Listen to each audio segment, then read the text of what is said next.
और सभी मीठी मीठी ताली से साथ देंगे। नजराना नजराना ये है नजराना,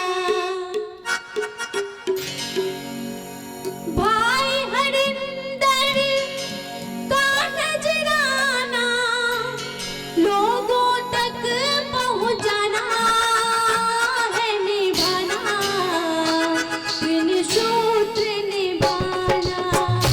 नजराना नजराना ये है नजराना, भाई हरिंदर का नजराना, भाई हरिंदर का नजराना लोगों तक पहुंचाना है, निभाना बिन सूत्र निभाना। नजराना नजराना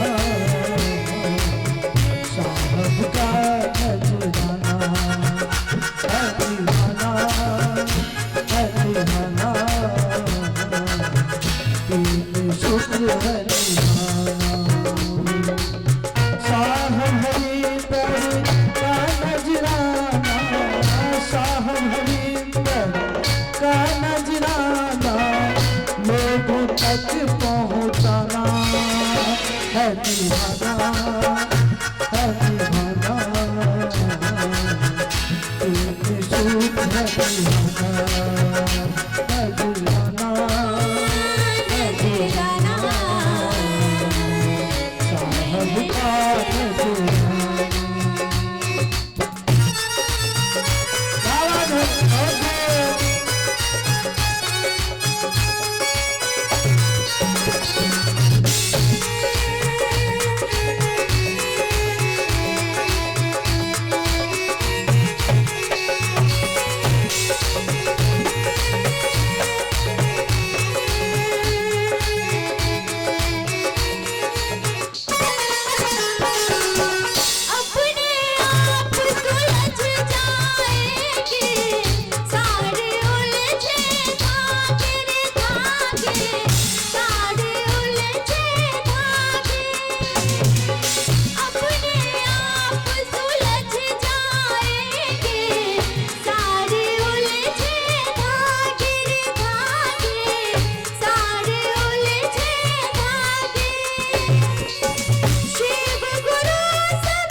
प्रेम से बोलो हर हर महादेव। आओ अपने तमाम भाई बहन के बीच निवेदन कराओ। गुरु भाई रविंदर भैया का एक और भजन गुरु के चरण में है। चलो हम निवेदन करावे एक छोटगर भजन दीदी साहब अहाँ सब जतेक दीदी सब तम से आल छी बैठना रुक हाँ हाँ एक भजन अपने तमाम दीदी का बहन जो उपस्थित सी सबका गावे पड़ते है किया तो जीवन बड़ा अनमोल है बड़ा कीमती है। तो जीवन के अच्छा बनने के लिए गुरु के चरण में दू शब्द ई भजन दीदी एने आओ ना कनी एने आबि जो ना हे में सामने में ना नहीं निक लागे छे देखियो केना के बैठल छी तामस में किया लिए महादेव के चर्चा में प्रेम से आना चाहिए ना फुर्सत क्या के बैठो निक से बैठो ना छे पलथा मार के चारों अंग मार के गुरु के चरण में ध्यान दे ई भजन के आनंद आहे सबका गावे पड़ते आ सब गाबे ना भजन गाबे कि नहीं गाबे गाबे